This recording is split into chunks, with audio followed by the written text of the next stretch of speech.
Welcome to Then and Now, brought to you by the UCLA Luskin Center for History and Policy. We are dedicated to studying change in order to make change, linking knowledge of the past to the quest for a better future. Every week, we interview thought leaders, historians, researchers, and policymakers about what happened then and what that means for us now.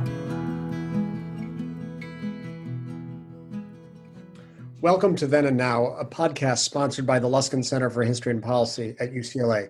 My name is David Myers. I teach in the UCLA Department of History and direct the Luskin Center. Our goal at the center is to bring the past into conversation with the present, and in doing so, to understand how we got where we are so that we can imagine alternative and better futures. Our guest today is David Cole, who is one of the country's leading constitutional lawyers. David is the National Legal Director of the American Civil Liberties Union, as well as the Honorable George J. Mitchell Professor in Law and Public Policy at the Georgetown University Law School. He's also the author of a number of important books, including No Equal Justice and Engines of Liberty, as well as almost monthly essays in the New York Review of Books. Welcome to the podcast, David. Thanks for having me. My pleasure. Great. So several weeks ago, the United States Supreme Court issued a stunning 6-3 ruling prohibiting discrimination against LGBTQ people, quote, on the basis of sex, unquote. You know that well because you argued in the court on behalf of one of the plaintiffs, Amy Stevens. Now, in that surprising decision, the court grounded its logic in a reading of Title VII of the 1964 Civil Rights Act. Can you tell us what Title VII was? And wasn't the Civil Rights Act directed against race-based discrimination? So it was principally directed against race-based discrimination. It came out of the civil rights movement of the 60s. It was passed in 64, but I believe it was in the Senate, an effort was made by a Southern senator to try to kill the bill by adding a prohibition on sex discrimination. And from his view, that was so ridiculous that you would have a law prohibiting sex discrimination, that this would kill the bill. But the momentum in favor of civil rights legislation was so strong that it didn't kill the bill, and the bill was enacted prohibiting employers across the country from discriminating against their employees based on race, national origin, and sex. That's such an interesting history to it. I noticed, by the way, when I looked at it last night, that Title VI did not include sex. It was just Title VII that included sex in that list of other things to be protected. And I guess, yeah, is that right? Yeah, that's absolutely right. And Title VI to this day, which governs discrimination in entities that receive any federal funding, prohibits race discrimination, but not sex discrimination. So yeah, and I think this was a kind of an anomaly at the time. I mean, you have to remember this was before Ruth Bader Ginsburg, convinced the Supreme Court to recognize that sex discrimination violated the Equal Protection Clause. In the 60s, denying women jobs because they were women was not only not a violation of federal statutory law, but it wasn't a violation of the Equal Protection Clause, even if the government did it. And it was really before, feminism in its full power came onto the scene. So it was an early adoption of this notion that you can't discriminate on the basis of sex. And would you trace the origins of the idea of sex discrimination as we know it to this, as it were, accidental inclusion or deliberate inclusion, but for not for the purposes that we may intend it today? Is this the origin point of sex discrimination? Do you understand it? I don't think so. I think it might be the first. It probably is the first federal law that prohibits sex discrimination. But as we just talked about, it was put in to try to kill a bill by someone who was opposed to the very idea of both, prohibiting race and sex discrimination. I think sex discrimination as a concept, the notion that treating people differently because they are women or men, is that stemmed from feminism and from the women's rights movement, and eventually got recognized in in local statutes, in some state laws, and then ultimately in the Constitution through the litigation efforts of Ruth Bader Ginsburg when she was the head of the Women's Rights Project at the ACLU. Mm-hmm. So just give us a sense of historical framing. What have been the peaks and valleys of law and sex discrimination since 64? 70s, a period of new feminist activism and expression. Does this give a significant push forward? Is it just beginning to germinate? What does the trajectory look like such that we can understand the decision of a couple of weeks ago? Yeah, so, well, I think it really was sort of the 70s and the 80s were the period, following the civil rights movement. You had the women's rights movement and feminism, and you then had a host of organizations created like the Women's Rights Project of the ACLU, or the now National Organization for Women, now Legal Defense Fund.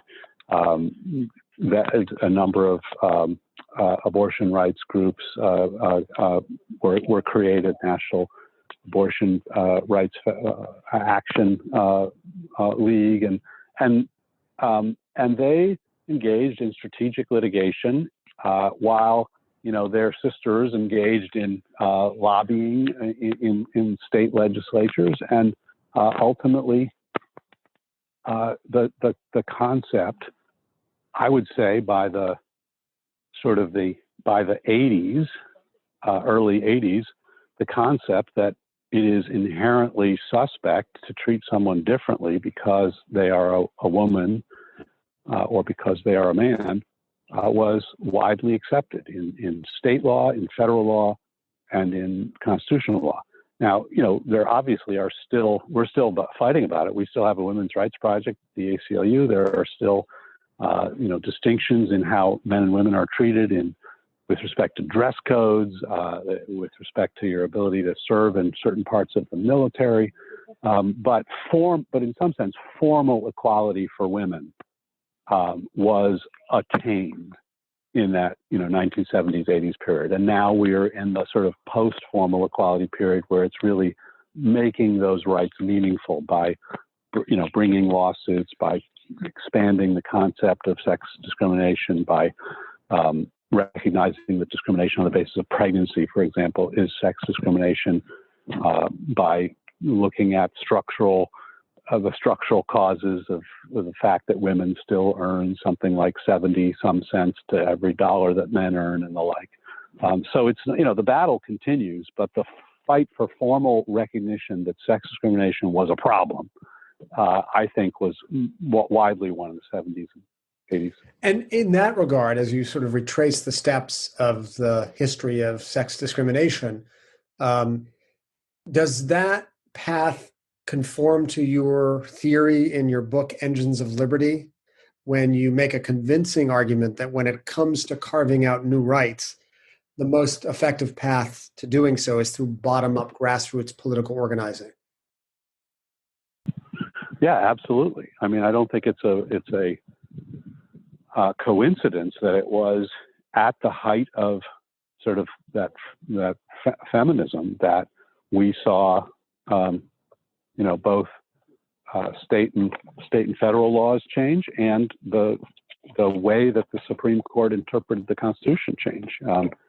People had been making those arguments for years, and they'd been rejected, and now suddenly they were accepted. And I think it was, in large part because the women, acting together and speaking out and objecting to their treatment changed the way society thought about. I mean, I think for a long time it was just sort of accepted. I mean, there's Supreme Court cases upholding laws prohibiting women from serving on juries because they were too fragile to serve on juries, or laws prohibiting women from even entering the legal profession, upheld by the Supreme Court on the ground that women are the fairer sex and in need of protection. And it was women saying no. We want equality. We don't want protection. We want to be treated equally, and doing it collectively and through, in all kinds of venues that I think made it possible for the law to reflect that change. Mm-hmm. So I guess to the uninitiated, the question is, how should we understand the Supreme Court's decision? Should we understand the Supreme Court as driving change, or in this case, as catching up to societal norms that had been shifting over the course of decades? Because it seems to us to be such a striking decision, especially given the composition of the Supreme Court at present. Yeah. So I think it's reflecting change. It's, in this case, it might be accelerating change, but it's mostly reflecting change. To unpack that a little bit, I mean, the argument that we prevailed upon in the Supreme Court was that when you discriminate against someone for being gay or for being transgender, you are necessarily discriminating against them on the basis of sex. And the easiest way to see this is an employer who fires a man because he is gay. He is objecting to that man because that man is attracted to men. If he had a female employee who was attracted to men, he would not fire her. And so he is treating this male employee differently from a female employee for the same conduct, being attracted to men. That's a form of sex discrimination in the sort of most simplest sense. It is treating two people differently because of their sex. And the same thing for transgender equality. My client, Amy Stevens, was a transgender woman, and she notified her employer, a funeral home, that she was going to come in and, she came out as a transgender woman, and she was going to come in and dressed as a woman, and her name would be Amy Stevens, and she would follow the dress code for women. And he said, no thanks. You're not coming back to work. Why? Because I think you are a man. Because she was assigned a male sex at birth, he objected to her identifying and appearing as a woman. If she had been assigned a female sex at birth, he would have no objection to her identifying and dressing and appearing, living openly as a woman. So he was treating her differently because of his view of her sex. And so that was the argument, right? And that's an argument. We didn't make up that argument. I mean, I certainly didn't make up that argument. That argument had been made on behalf of gay people for a very long time, starting in the 1970s. And it had been rejected time and time again. So that in the federal courts of appeals, there are about 12 federal courts of appeals or circuits around the country, and 10 of them had rejected the notion that when you fire someone for being gay, that is inherently sex discrimination. And in the last couple years, two circuits reversed that view. They went en banc, meaning that the whole court got together and they reversed their earlier decisions. And they said, no, actually, discriminating against someone for being gay is a form of sex discrimination. But still, the courts were 10-2 against us when we went into the Supreme Court. It wasn't that the arguments changed. I think it was that the world changed, and that the notion that discriminating against people because they are gay is somehow, rational or acceptable, became unacceptable because gay people and transgender people came out, were open about who they were. They, formed organizations to advocate for their equal dignity, and made it possible for us to prevail on an argument that had lost, time and time again before. So I would say that's part of the story. The other part of the story, going to your question, is, but this is a conservative court. Well, the argument we made to the court was one that was very consciously designed to appeal to conservatives, because the only way you win in the Supreme Court is if you appeal to at least one conservative, because there are 5 conservatives and 4 liberals on the court. So you've got to make arguments that are going to appeal to conservatives. And the argument was a textualist argument. And textualism is a conservative doctrine of statutory interpretation, which says the role of the court in interpreting a statute is to give meaning to the words in the text, not to try to figure out what Congress intended, not to ask what Congress, thought it was doing at the time. And if you ask what Congress intended in 1964 or what it thought it was doing at the time in 1964, it was not intending to protect gay people or transgender people. But it wrote a law that prohibited discrimination, any discrimination because of sex. And the textualist on the court, Gorsuch is the sort of strongest textualist on the court, writes the opinion saying, it doesn't matter that Congress didn't contemplate. It doesn't matter that Congress didn't intend it. We're guided by, and not only guided, but controlled by the terms on the page that Congress passed. They said if you treat people differently because of sex, that's prohibited.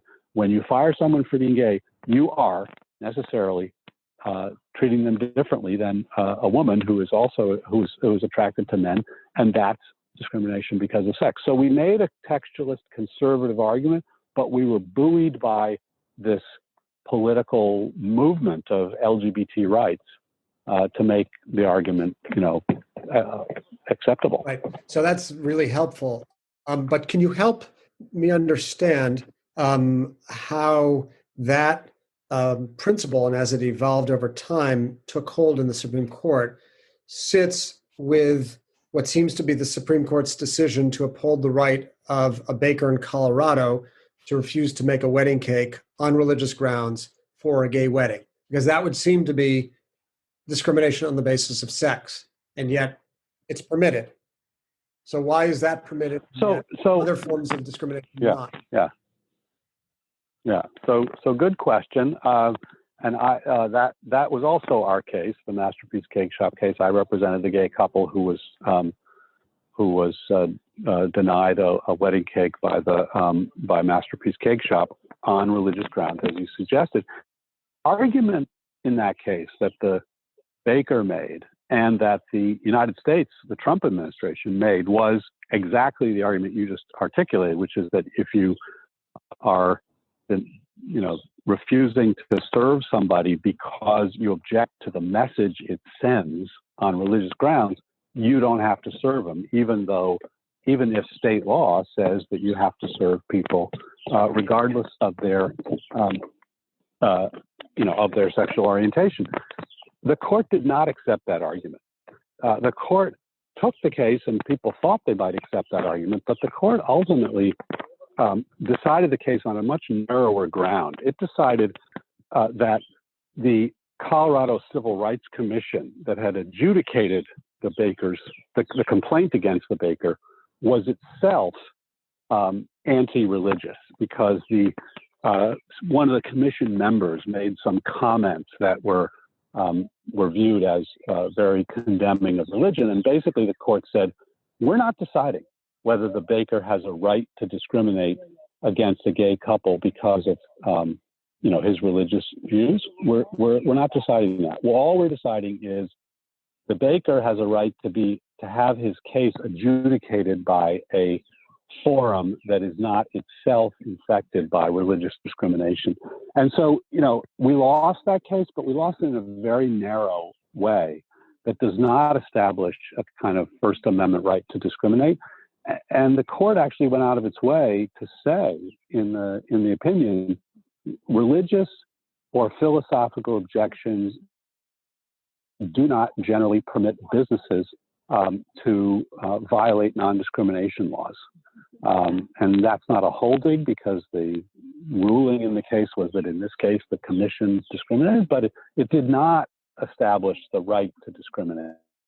That's still, that issue still has to be litigated. And actually at the end of the decision, Justice Gorsuch is in the Title VII cases 2 weeks ago, he says, he has a last paragraph that says, not presented in this case is whether and how the Religious Freedom Restoration Act, which is a federal law that requires accommodate as a burden on religious exercise. We're not deciding whether the Religious Freedom Restoration Act, in some circumstances, might trump Title VII because it's not presented in the case, and so we're not deciding it. It's possible that it could for another day. That is the fight of the future. Sort of the extent to which religious freedom, which is something this conservatives on this court in particular believe in very strongly, will create some kind of First Amendment right to discriminate. But they haven't yet gone that far. The last thing I'd say is that those arguments were made in the 1960s and 70s to try to oppose anti-segregation laws. People said my religion compels segregation, and therefore I should not have to run an integrated restaurant. And the Supreme Court rejected them out of hand. So I think in the end it will reject those arguments with respect to LGBT discrimination as well, but we haven't gotten there yet. Yeah. Meanwhile, we have seen this expanded purchase for the notion of religious liberty in ways that would seem to butt up against the protections against sex discrimination. It remains to be seen. I guess. Right, without question, Yeah. So you are a veteran observer of and litigant in the Supreme Court. And on the basis of that, perhaps you can tell us what's going on in the Supreme Court these days. Since the appointment of Neil Gorsuch and Brett Kavanaugh, it would seem that there was an unbreakable conservative majority. And yet, over the past few weeks, we've seen a string of decidedly unconservative outcomes in the case you argued, together with Pamela Karlan, in the DACA case, in the recently announced abortion case. And I guess there are different grounds on each. In your case, it was textualism. In the abortion case with Chief Justice Roberts, it was precedent. But what's going on here? Can you help us understand why the Supreme Court is not acting like it would seem to be supposed to be acting? Yeah. So I would say three things about that. The first is that in each of these critical cases, and to some degree surprising cases, Title VII, DACA, and the abortion case, the arguments made were conservative arguments. So we've already talked about how ours is conservative. The argument that prevailed in the abortion case was an appeal to stare decisis, to sticking to precedent. That's an inherently conservative notion, right?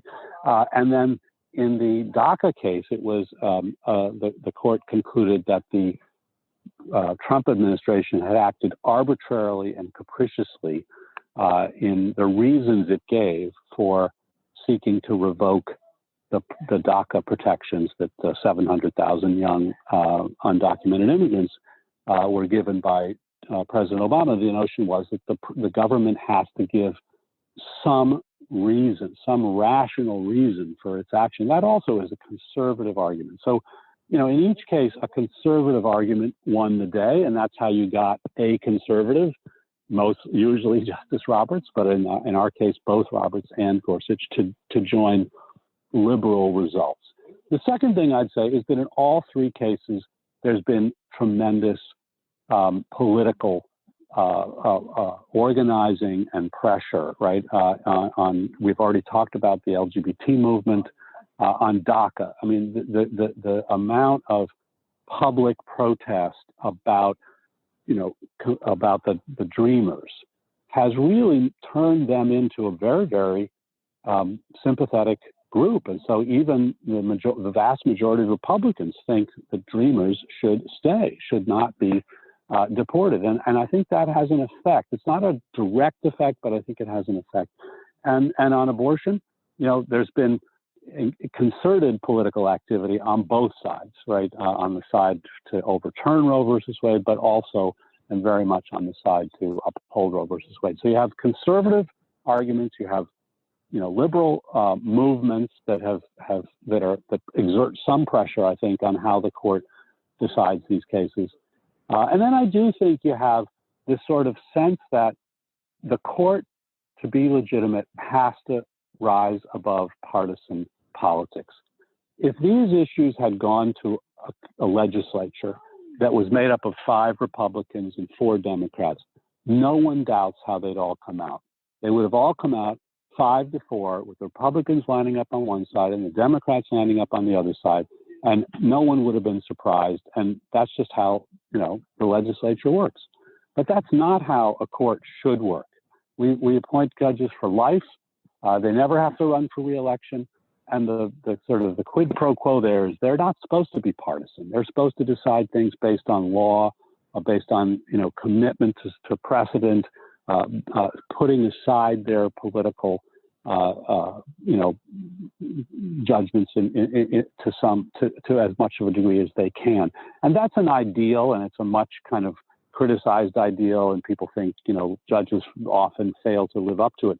But it's a very powerful ideal, and I think the court understands that it is central to their legitimacy. And so I think that operates also in the back of the minds of some of the justices, and especially Chief Justice Roberts, that, we can't have every controversial case come out 5-4 Republican Democrat, or we will just, lose our legitimacy as an institution. And I don't think he thinks, okay, I'm just going to give one to the Democrats in this instance.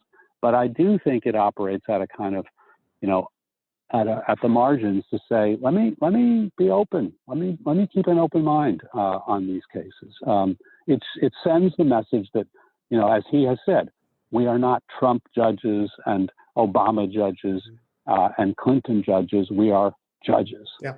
And it turns out that he is the decider, because he apparently has voted with the majority 98% of the time, and is himself not just the self-anointed and also officially anointed guardian of the institutional reputation of the Supreme Court, but he's very often the swing vote. So he can actually shape this agenda and shape this public image of the court. And from what other legal observers note, he very much accepts that role. Is that your sense? Totally. Yeah, totally. But, it's interesting that when Kennedy was on the court playing that role, Roberts felt much less need to do so. And there were a couple cases, the most significant one being Obamacare, where he did play that role, but way more often Kennedy played that role. And then when Kennedy left, and Kavanaugh came onto the court, who's going to play that? Is anybody going to play that role? And I think, I think there's kind of a institutional pressure for somebody to play that role. Roberts has, I think, stepped into the breach. Now, I don't think he's going to be as likely to side with liberals on cases as Justice Kennedy was, but he's more likely to do that now, I think, than he was when Kennedy was on the court. Yeah. So you've argued before the Supreme Court on many occasions. I'm wondering if you could just share with us what it's like, and really at the end of the day, whether you believe that A, oral arguments matter, and B, whether you, as the National Legal Director of the ACLU, can get a fair hearing. Well, we won this last case, so there you go. I think, it's an incredible experience to argue before the court. I mean, I think oral advocacy, appellate advocacy, is just it's my favorite thing to do in all the things I do as a professional. It's because you come into a forum, you've got judges who are very well prepared, with very smart people working for them. They're very smart, thinking through all the hard questions in the case. You've got somebody on the other side who's going to be pushing back, on you, and you have to meet. You can't finesse your way out of a hard question. You got to answer the question. So it's a tremendously exciting kind of intellectual challenge, I think. And this court is really, there are a lot of very, very smart people on this court. And so you can get, really great questions from any of them. So, I think I love doing it. It's, whether it makes a difference, it's funny because you spend massive amounts of time preparing for argument. You spend more time writing the briefs, and people think the briefs are ultimately more likely to be dispositive because that's where the justices form their views. But you can finesse your way around difficult questions when you're writing. Much harder when you're, confronting a judge who says, answer the question, yes or no, and so you spend a tremendous amount of time preparing. And then, who's to say whether it makes a difference? It's very hard to know. People say you can definitely lose a case at oral argument, harder to win a case at oral argument. That is, if you do a really bad job or you really don't have good answers to the hard questions, it can reveal the weaknesses in your case. Whether you can win a case at oral argument, I don't know. I don't think anybody really knows. But I do think, that judges come into arguments pretty, often knowing sort of where they're leaning, but every case the court takes, virtually every case the court takes, is a hard case. They wouldn't get up there if it wasn't a hard case. There's good arguments on both sides, and so the ability of an advocate to answer questions in a way that gives comfort to a judge who might think you're on the right side but is not sure, I think can play an important role. For example, like feeding them lines about textualism or stare decisis. So, exactly. Right. So, exactly. David, having secured this really stunning triumph in the case of LGBTQ rights, what is the next horizon in fighting for the rights of the discriminated or underrepresented? What bottom up efforts are underway to take a note of, like those that you identified in Engines of Liberty? Yeah. So, there's still, first, the nice thing about this decision is because it says that discriminating against someone because they are gay or transgender is inherently sex discrimination. It basically, and even though it was only in the context of Title VII, one federal statute involving employment, it basically turns every sex discrimination statute in the country, both federal sex discrimination statutes and state sex discrimination statutes, into LGBT discrimination statutes. Because by definition, when you discriminate against someone for being LGBTQ, you are discriminating against them because they're sex. And so it has a really broad impact in terms of achieving formal equality for LGBT folks. We still don't have constitutional protection. This is statutory protection.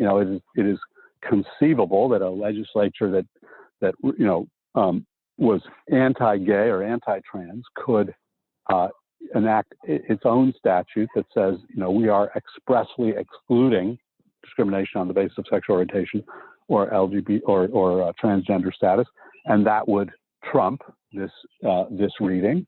So, getting constitutional recognition of the impermissibility of discriminating against LGBTQ people is still on the horizon. But in addition, you still have the battle that African Americans are facing long after the courts recognized that race discrimination was impermissible, and that women continue to face long after the courts recognized that discrimination on the basis of sex is impermissible, which is the challenge of achieving lived equality, making these rights on paper meaningful, which is a much more difficult and complicated challenge.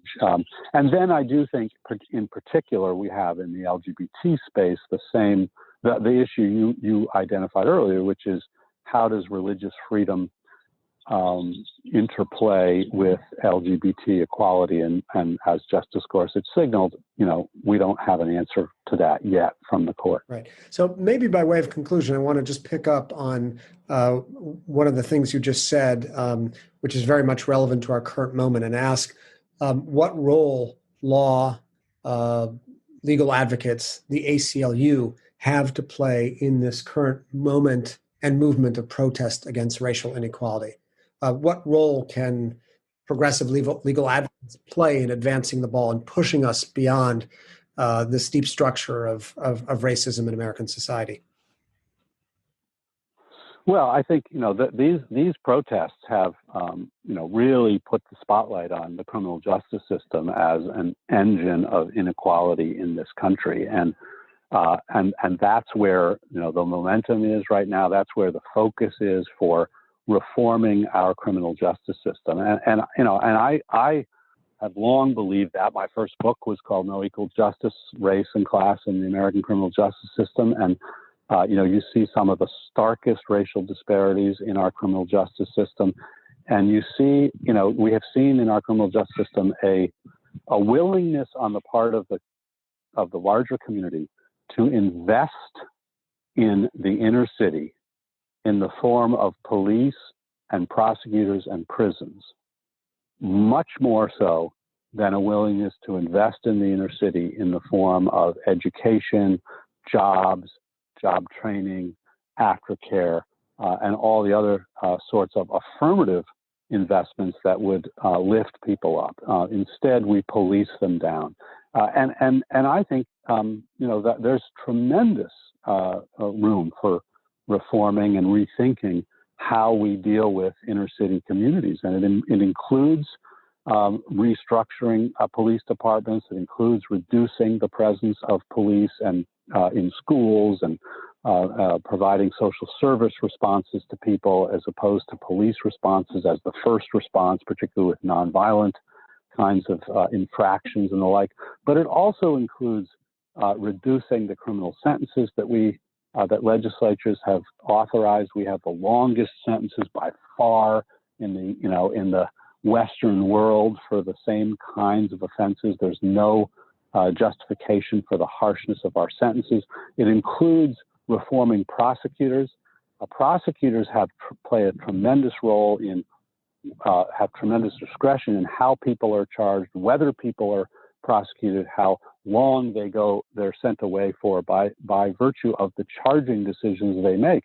If you have prosecutors that are committed to reform, you can do a lot to reduce incarceration, reduce police presence, and the like. And so, there's been a movement in many places across the country to elect progressive prosecutors. And you've seen it in San Francisco, in Dallas, in Philadelphia, and many other places where progressive prosecutors have won elections and have really changed the way the criminal justice system responds to poverty in the inner city. And that's what it really is. It's about poverty in the inner city. So the ACLU we support those efforts. We have a smart justice program that's been around for a decade that is committed to reducing mass incarceration and reducing racial disparities in the criminal justice system. And we're, all in on supporting police reform as well. Well, thank you very much for a really illuminating conversation, David Cole. We're delighted to have hosted you on Then and Now. Thanks so much for having me, David. Then and Now is a production of the UCLA Luskin Center for History and Policy with support from the UCLA History Department. We can be found wherever you listen to your podcasts.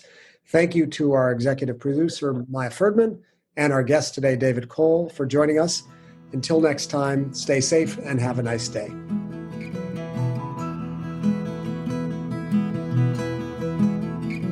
Thank you for joining us this week on Then and Now. Then and Now is brought to you by the UCLA Luskin Center for History and Policy, where we study change to make change. For more on our work, follow us on Twitter and Facebook at our handle, @LuskinHistory. Our show is produced by Maya Ferdman and David Myers, with original music by Daniel Reichman. Special thanks to the UCLA History Department for its support, and thanks to you for listening.